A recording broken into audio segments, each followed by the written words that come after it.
Olá a todos, eu gostaria de apresentar um tema muito interessante hoje, e o tema é síntese orgânica em fluxo. Meu nome é Caio, sou aluno de mestrado do professor Takeo e do professor Diogo. Uma breve introdução ao tema é, desde o surgimento das drogas sintéticas, existe uma crescente demanda, forçando o aumento das escalas de produção. Após a Segunda Guerra Mundial, a indústria farmacêutica começou a focar mais em moléculas sintéticas. Com isso, escalas de produção no desenvolvimento dessas drogas é, são aumentadas e as escalas começam pelos testes primários. Nos testes primários, temos quantidades que vão de microgramas até miligramas. Em seguida, passamos para a toxicidade in vitro. E a toxicidade in vitro já demanda dezenas de gramas, e subindo um pouco a escala. Posteriormente, temos estudos toxicológicos, que já exigem centenas de gramas. E se o composto se demonstrar promissor, ele passa para os testes clínicos, que as escalas já sobem para quilos. Posteriormente, em produção de larga escala, a escala passará a ser toneladas. Esse gráfico que mostra a vocês representa a porcentagem da origem das drogas e, como podem observar, a maior parte delas é totalmente sintética, 35% da fatia, uma quantidade relevante.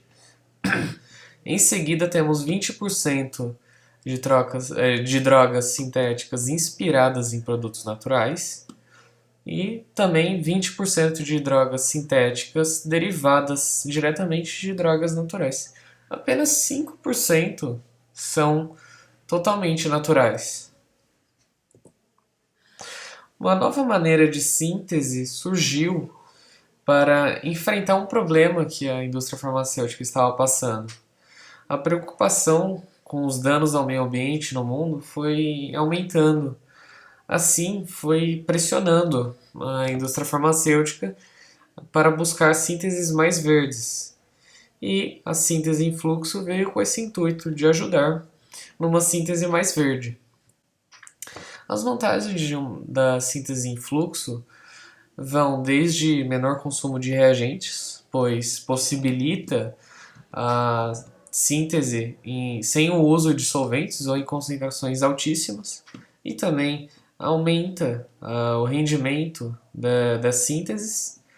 Também existe um dimensionamento inteligente, pois o sistema em fluxo possibilita uma síntese em pequena escala e também facilita a ampliação dessa escala e otimização para os processos futuros. Também a síntese em fluxo oferece como vantagem um menor contato humano com substâncias perigosas, oferecendo uma maior segurança. Pois bem, mas como que funciona a síntese em fluxo? Essa imagem aqui vai servir como um mapa para nos orientar para cada etapa que é empregada no sistema em fluxo. O sistema em fluxo começa aqui pela inserção dos reagentes, pode ser reagente A, B, C, D, podem existir inúmeros. Em seguida vai haver um processo de mixagem entre esses reagentes. Posteriormente a reação ocorre no reator. Em seguida temos acessórios para regulagem de pressão e temperatura, e também temos a etapa de finalização, né, da reação, onde corta qualquer processo reativo que esteja ocorrendo.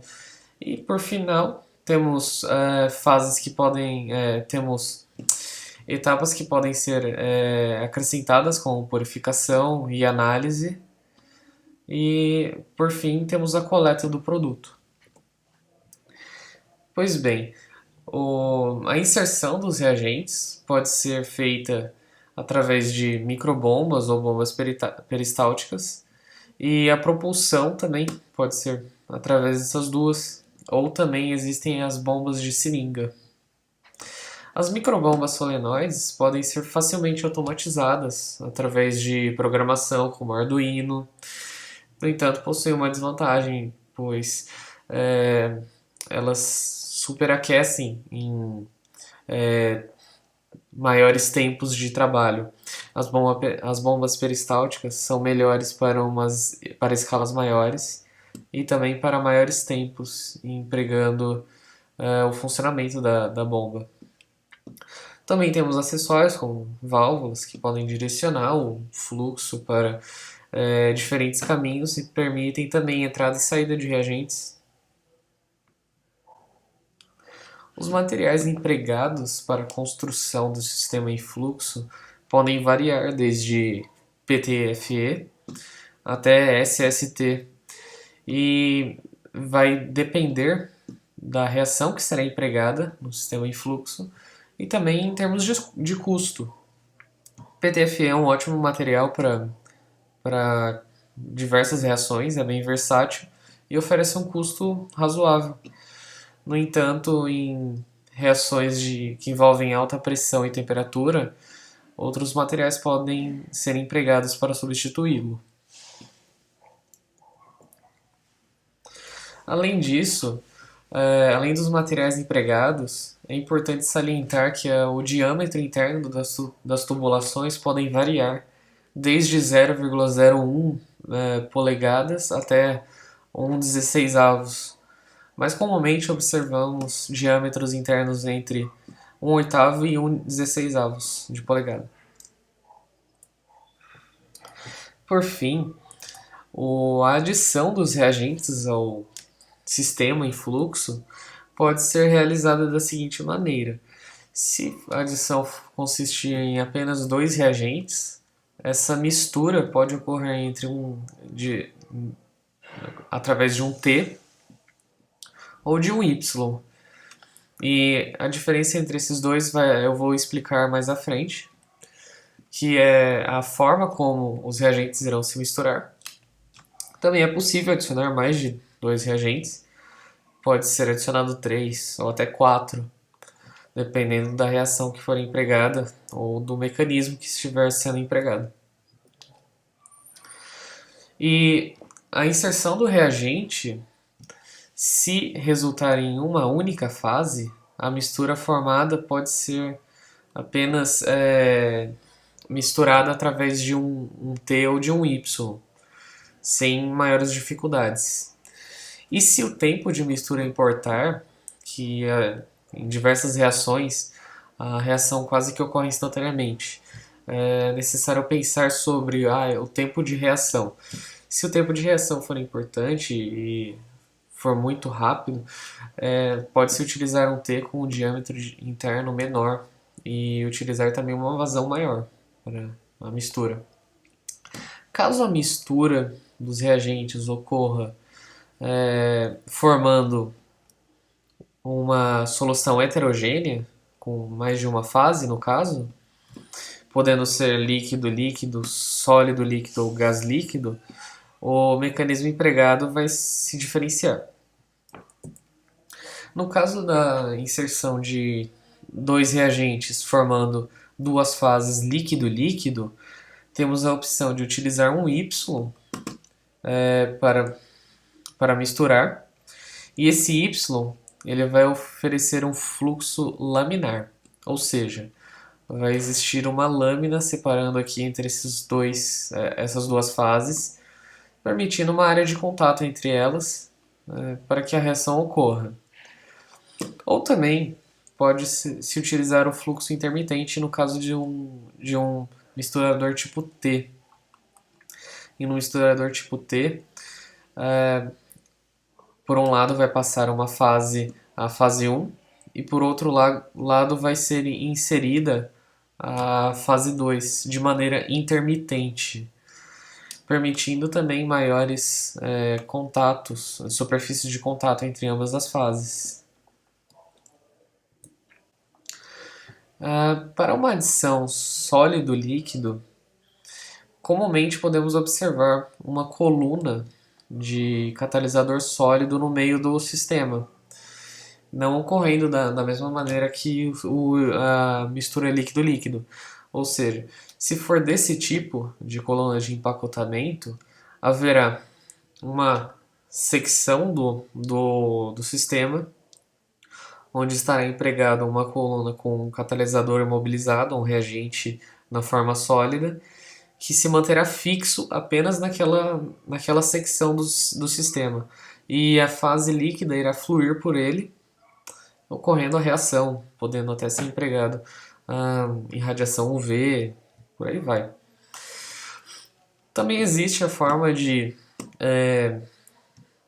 adicionar o sólido disperso ao fluxo, ou seja, o sólido irá fluir conjuntamente com a fase líquida.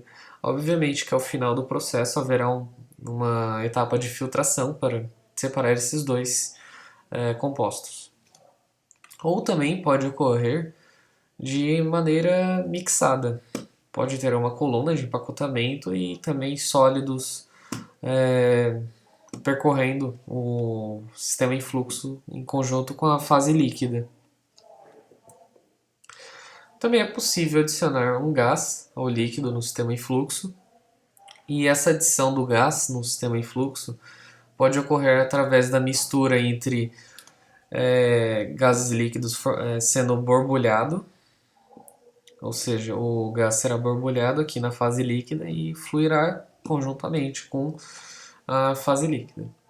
Também pode ocorrer uma adição de forma intermitente, como vista na adição de duas fases líquido-líquido de forma descontinuada, que era o caso do T. Aqui também funcionaria da mesma forma.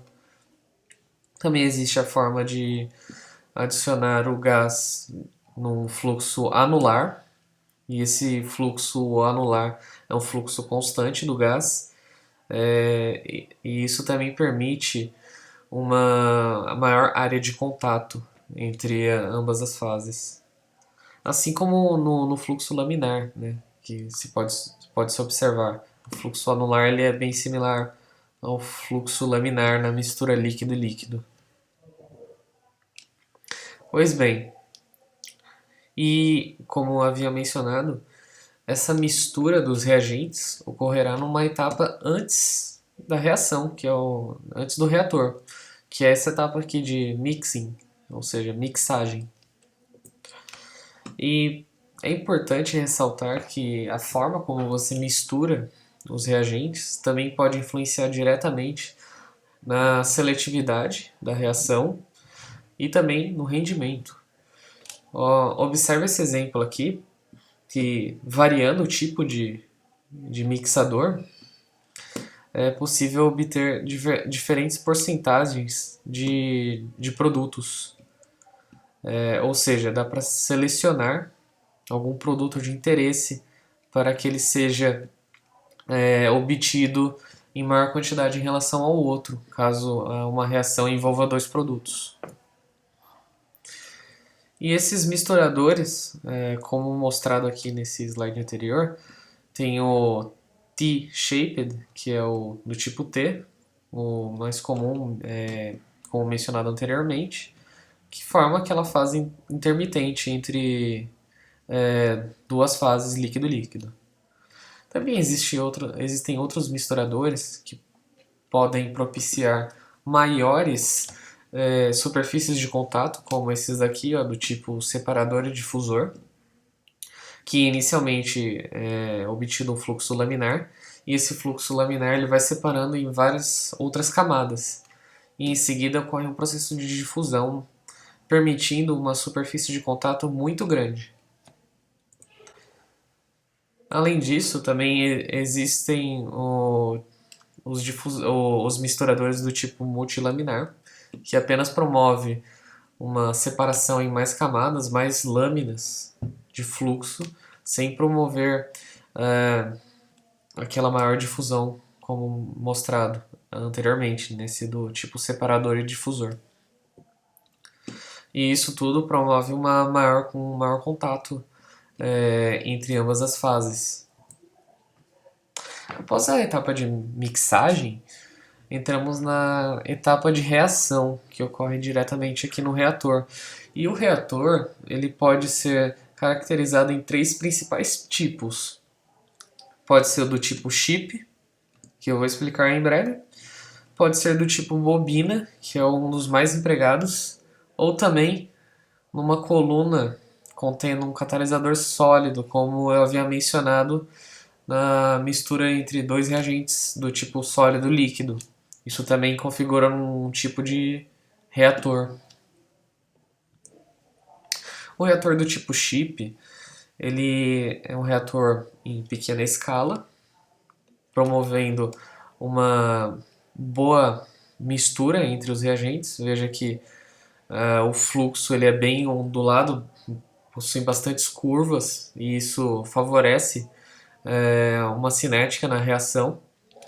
E o material do chip ele pode ser confeccionado através de cerâmica, silício ou até vidro ou aço inoxidável. E o material vai ser escolhido de acordo com o tipo de reação que irá ocorrer no sistema em fluxo. Um exemplo aqui do tipo de material que pode ser escolhido observe essa fotorreação que está ocorrendo aqui nesse reator do tipo chip. Nas paredes desse microchip existem porfirina imobilizada e, portanto, para que o chip permita a passagem de luz, para que ela atue nos reagentes, fazendo com que a reação ocorra, a fotooxidação, é necessário que o material não restrinja essa passagem da luz. Ou seja, foi selecionado um material de vidro para confeccionar esse chip. Outro tipo de reator também é o do tipo bobina, como mencionado é o mais utilizado. É um reator muito versátil, ele pode possuir diferentes tamanhos, tamanhos imensos para reações que possuem uma cinética um pouco mais lenta, e ele tem a característica de poder ser moldado facilmente. Você pode enrolar ele em volta de uma fonte luminosa para uma reação que envolva UV ou luz visível. É bem versátil esse tipo de reator. O terceiro tipo, como mencionado, é um catalisador em coluna, uma fase heterogênea, um reagente do tipo no estado sólido, e funciona de uma maneira bem simples. O fluido, o sistema em fluxo está indo da esquerda para a direita e a fase líquida irá simplesmente passar pelos sólidos aqui e continuará após essa passagem. E uma forma de otimizar esse tipo de reator é através do tamanho das partículas sólidas que estarão dentro dele. Também a vazão pode ser uma variável para se otimizar. E também o empacotamento que está ocorrendo aqui entre esses sólidos. Além dos tipos de reatores, uma parte importante na reação é o controle de temperatura. Em síntese orgânica, é imprescindível que haja um controle total da temperatura durante a reação, visto que variações de temperaturas podem acarretar em produtos não desejados. E para o controle da temperatura, pode-se utilizar um banho-maria de maneira simples, apenas deixando o reator mergulhado e assim controlar a temperatura pelo banho. Ou então existem a forma de se adicionar trocadores de calor para fazer esse controle. No caso de reatores que envolvem a irradiação por UV-Vis, a própria fonte de radiação vai produzir um calor. E aí talvez seja interessante apenas adicionar ventilação para não superaquecer o sistema.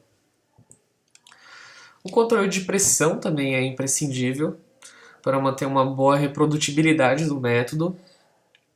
E também o controle de pressão ele permite com que reações que ocorrem em temperaturas altas, acima da temperatura de ebulição de um dos reagentes, seja possível, pois aumentando a pressão, você consegue com que aquele reagente permaneça no estado líquido, não interferindo na fluidez do sistema.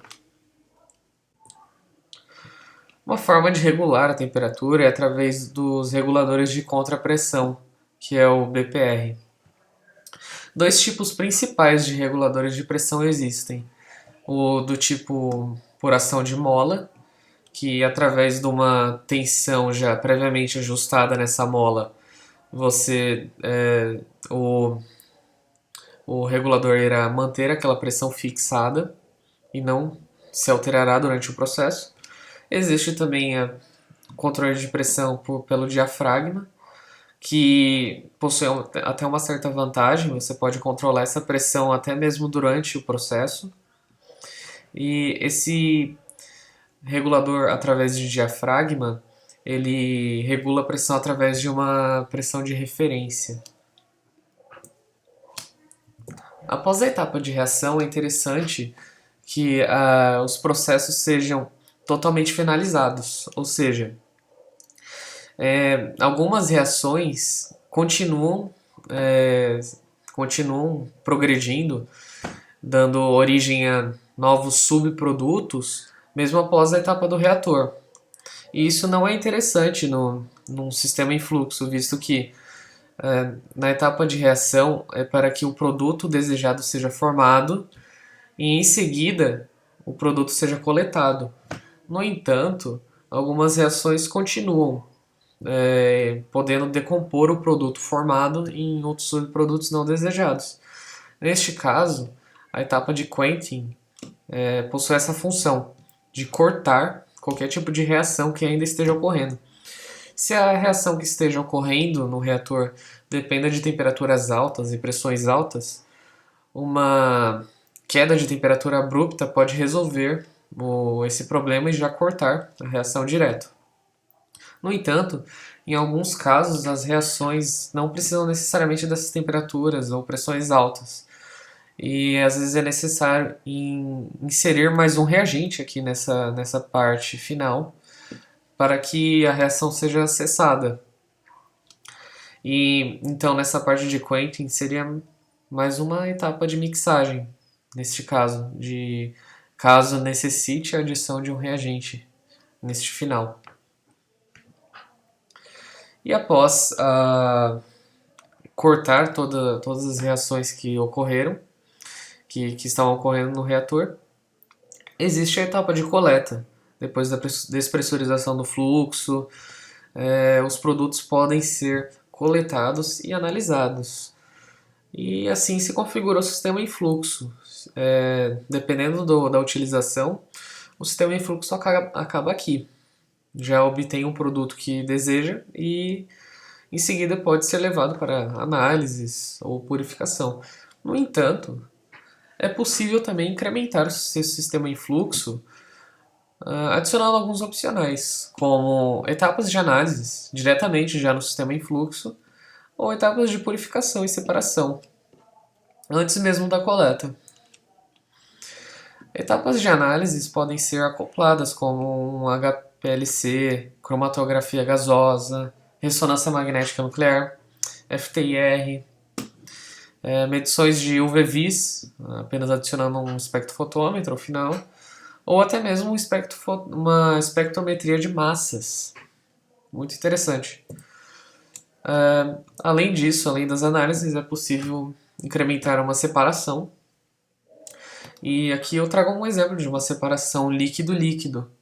Essa separação aqui ocorre através de uma membrana hidrofóbica, onde do sistema estão vindo uma mistura líquido-líquido, por exemplo, uma fase orgânica e uma fase aquosa, E ao passar por essa membrana, a fase orgânica passa pela essa membrana hidrofóbica e é separado por esse lado.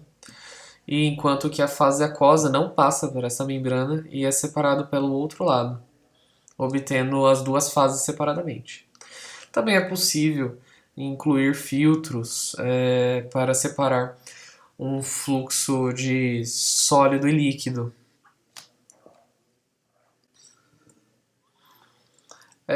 Obviamente que existem sistemas comerciais, além de você poder confeccionar o seu sistema em fluxo, você pode também adotar um sistema comercial como esses daqui apresentado, que é o Asia Flow Chemistry System.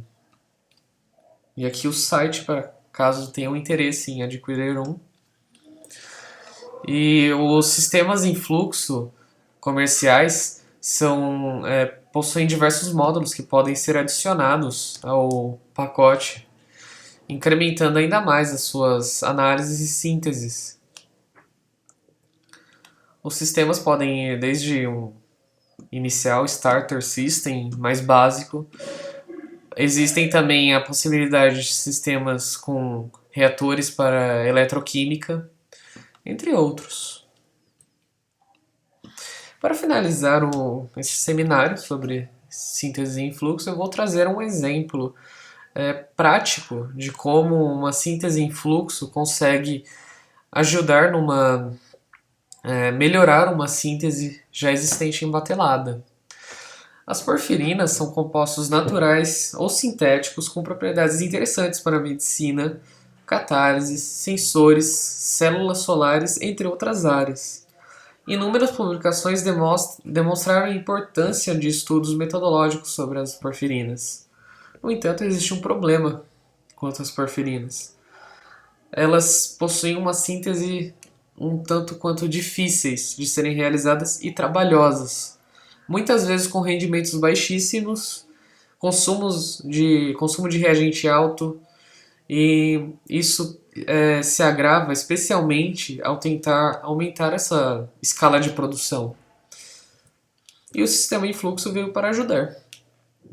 Aqui um comparativo entre um método em batelada, para esta síntese aqui, e um método em fluxo. Observa que é possível observar que o rendimento aqui é relativamente maior do que nesses dois métodos em batelada, e o tempo de reação é infinitamente inferior. Observa que nesse método o tempo vai de 24 a 48 horas. Também é interessante observar essa unidade que é utilizada para caracterizar esses sistemas em fluxo. Essa unidade aqui, STY, corresponde a uma unidade de massa por tempo, ou seja, massa de produto que você consegue obter por tempo do sistema em funcionamento. Neste caso, 8,2 gramas por dia, que consegue se obter desse produto com esse sistema em funcionamento. Mas afinal, como é que funciona essa síntese em si em fluxo apresentado? Ocorre como havia mencionado, seguindo os padrões de uma síntese em fluxo. Tem a adição de reagentes através de bombas, nesse caso foram utilizadas bombas de seringa. Em seguida tem uma mistura, um misturador, e após o misturador temos um reator em bobina, reator comumente visto. Nesse reator em bobina, ele é feito de aço inoxidável com um volume de 16 ml, com temperatura controlada e tudo mais. É possível obter aquele rendimento alto de 31%, relativamente alto comparado com os métodos em batelada. Aqui é uma foto do sistema utilizado nesse artigo que eu apresentei. E o sistema, como podem observar, é um sistema comercial daquele Asian Flow Chemistry, como eu havia mencionado. E aqui as bombas de seringa, como podem ver na foto, retirado diretamente do artigo. E o reator em bobina, com a temperatura controlada. Aqui estão as principais referências utilizadas para este seminário. Gostaria muito de agradecer a sua atenção e ao Laboratório de Compostos Bioativos Lacombe e também à Universidade Federal do ABC.